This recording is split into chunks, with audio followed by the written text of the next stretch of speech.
दिव्यांश। आज की वीडियो में एटॉमिक स्ट्रक्चर को पूरा रिवाइज करने वाले हैं। तो सबसे पहले हमारे पास डाल्टन्स एटॉमिक थियरी आती है, जो कि बोलती है उसमें काफ़ी सारे पोस्टुलेट हैं जो कि एक एटम के स्ट्रक्चर को डिफाइन करने के लिए इंपॉर्टेंट थे। तो पहला पोस्टुलेट देते हैं कि जो एटम है वो स्मॉलेस्ट इंडेस्ट्रक्टिबल पार्टिकल है जिसे हम फर्दर ब्रेक नहीं कर सकते हैं। बट आज के टाइम पे हमारे पास इलेक्ट्रॉन्स, प्रोटॉन्स और न्यूट्रॉन्स भी हैं एंड पॉसिबिलिटीज़ ये भी हैं कि उनके अंदर भी कुछ हो सकता है। तो पहला पोस्टुलेट जो कि अपने डाल्टन ने अपने टाइम पे दिया था कि वो इंडेस्ट्रक्टिबल होते हैं और हम उन्हें फर्दर डिवाइड नहीं कर सकते।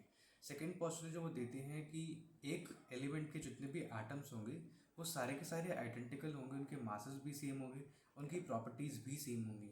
बट हमें पता है कि कुछ आइसोटोप्स होते हैं जिनमें आइसोटोप बेसिकली जिनका मास जो होता है वो वेरी कर जाता है, मतलब उनकी प्रॉपर्टीज़ भी वेरी करती हैं, बट वो सेम एलिमेंट को बिलोंग करते हैं। जैसे कि कार्बन के 3 isotopes C12, C13 and C14, hydrogen के 3 isotopes hydrogen 1 and 2 and 3 with their masses अगर हम बोले तो ये बेसिकली जो डाल्टन की थ्योरी थी उनमें कुछ प्रॉब्लम्स थी जो कि फर्दर जो हमें पता चली। जैसे कि डाल्टन बोलते हैं कि अगर दो एलिमेंट डिफरेंट है तो उनके मासेस सेम नहीं हो सकते, उनके जो एलिमेंट्स हो उनके मासेस, जो एलिमेंट्स के आटम है उनके मासेस सेम नहीं हो सकते, उनकी प्रॉपर्टी सेम नहीं हो सकती।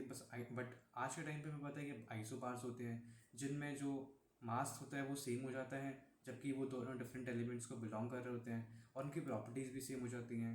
तो इसे भी फर्दर हमें गलत प्रूव किया। इसके बाद डाल्टन बोलते हैं कि किसी भी केमिकल रिएक्शंस में एटम का रीअरेंजमेंट होता है जो कि रिजल्ट करता है एक प्रोडक्ट के फॉर्मेशन में, जो कि काफ़ी हद तक सही है। और इसके बाद एक और पोस्टुलेट जो डाल्टन देते हैं कि एक पर्टिकुलर कंपाउंड में एटम जो है, जो दो एलिमेंट्स हैं, दो एलिमेंट्स के एटम्स एक फिक्स्ड मास रेशियो में ही ऐड होंगे या कंबाइन होंगे। बट हमें पता है कि अगर आइसोटोप्स का मास ले रहे हैं तो फिर वो वेरी कर जाएगा। जैसे कि हमारे पास नॉर्मल वाटर है, हैवी वाटर होगा, तो अगर नॉर्मल वाटर में जो रेशियो वो 2:1 का रहेगा, 1:8 का रहेगा अगर मास के थ्रू देखें, बट वहाँ पे वो वेरी कर जाता है, वहाँ पे 1:4 का रेशियो हो जाता है। तो ये चेंज कर रहा है, बट हमारे पास जो एलिमेंट है वो तो सेम है, इसलिए डाल्टन की एटॉमिक थ्योरी फेल हो जाती है। इनके बाद काफ़ी सारी चीज़ें हुई, फिर हमारे पास कई सारे मॉडल्स आना स्टार्ट हुए। जो मॉडल्स थे वो बेसिकली डाल्टन की थ्योरी से ही थोड़ा सा डिराइव किए थे। इसके बाद 2-3 एक्सपेरिमेंट्स हुए जो कि सब एटॉमिक पार्टिकल्स को भी डिस्कवर किया था, जैसे कि कैथोड रे एक्सपेरिमेंट, एनोड रे एक्सपेरिमेंट, जिनके थ्रू हमें पता चला कि एक पर्टिकुलर एटम के अंदर प्रोटॉन्स भी होते हैं, पॉजिटिवली चार्ज सब पार्टिकल्स भी होते हैं, नेगेटिवली चार्ज सब पार्टिकल्स भी होते हैं।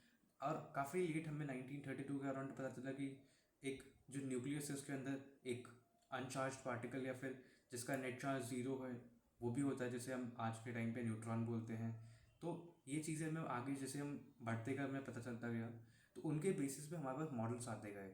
तो सबसे पहले जो मॉडल आया था वो जो काफ़ी ज़्यादा फेमस हुआ था वो थॉमसन्स प्लान पुडिंग मॉडल था, जिसमें थॉमसन ने बोला कि एक एक जो एटम है वो एक पुडिंग की तरह है, जिसमें जो पूरा वाइट स्पेसेस या फिर जो पुडिंग वाला पार्ट है वो पार्ट है जो कि पॉजिटिवली चार्ज है, और जो उसमें हम जो भी ऐड ऑन करते हैं, जो स्प्रिंकल करते हैं, बाकी सारी चीज़ें डालते हैं, वो इलेक्ट्रॉन को शो कर रही होती हैं। इसे हम वाटरमेलन मॉडल भी कहते हैं, जिसमें जो रेड पार्ट है वो प्रोटॉन्स को शो, जो पॉजिटिव चार्ज को शो कर रहा है, और जो इलेक्ट्रॉन्स है वो सीड्स जो है वो इलेक्ट्रॉन्स को शो कर रहे हैं। तो ये वाटरमेलन मॉडल या फिर प्लम पुडिंग मॉडल था।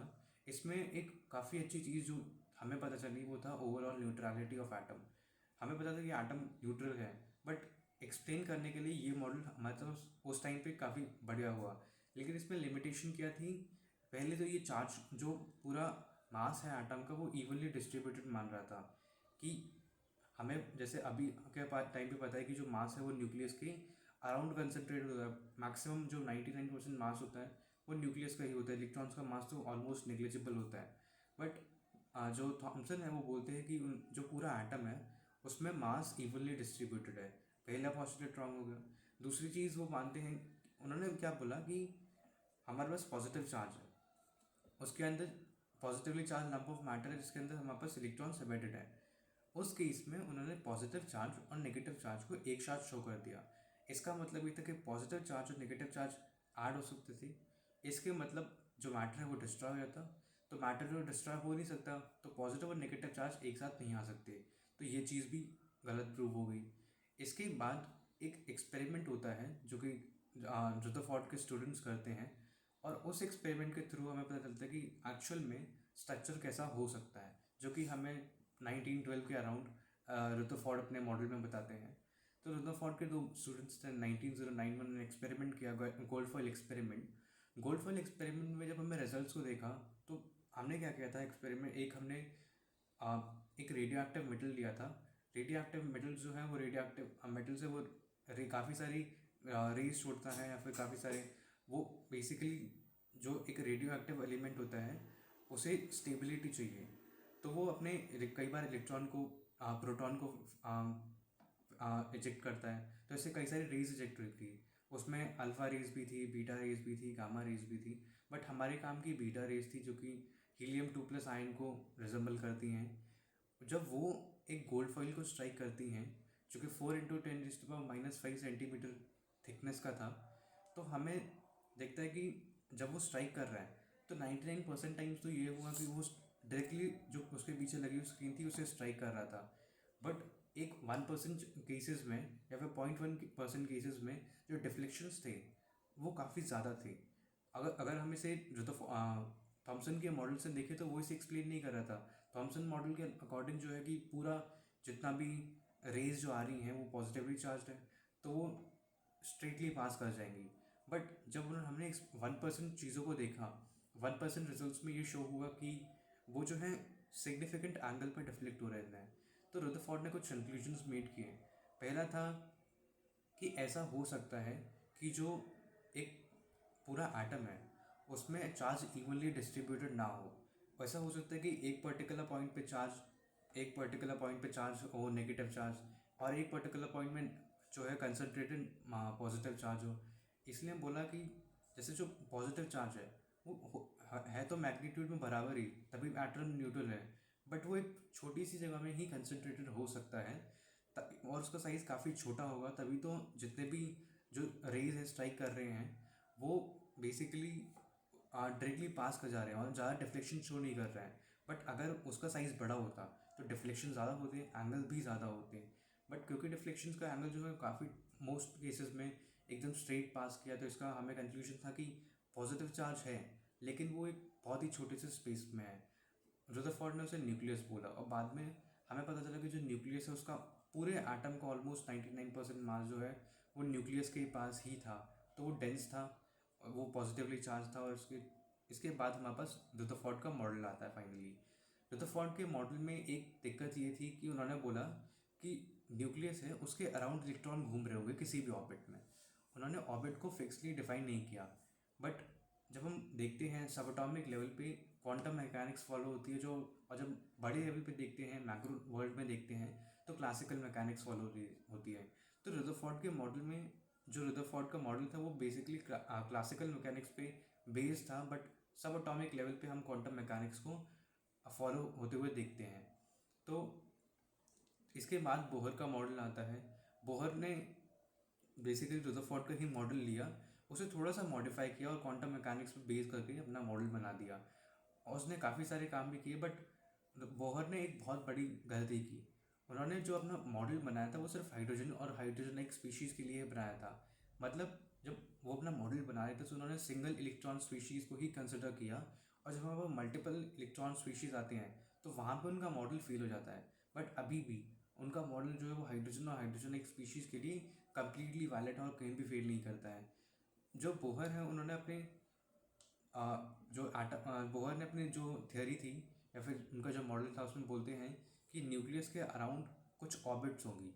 उन ऑर्बिट्स को उसने स्टेशनरी ऑर्बिट बोला, और बोला जब तक इलेक्ट्रॉन इन स्टेशनरी ऑर्बिट्स में है तब तक उसकी एनर्जी जो है वो कांस्टेंट रहेगी। और अगर वो इन स्टेशनरी ऑर्बिट के अगर दूसरे स्टेशनरी ऑर्बिट में जाना चाहता है तो उसे फिक्स्ड अमाउंट ऑफ एनर्जी ही देनी पड़ेगी अगर उसे एक फिक्स स्टेशनरी ऑर्बिट से दूसरे स्टेशनरी ऑर्बिट में जाता है। और फिर अगर हम पूछते हैं कि अगर स्टेशनरी ऑर्बिट को डिफाइन कैसे करेंगे, तो वो भी जो स्टेशनरी बोहर ने कहा कि जो भी स्टेशनरी ऑब्जेक्ट होगी स्टेशनरी ऑर्बिट होगी उसमें एंगुलर मोमेंटम जो इलेक्ट्रॉन का होगा वो h/2π का मल्टीपल होगा, इंटीग्रल मल्टीपल होगा, और फ्रैक्शन में नहीं आएगा बेसिकली।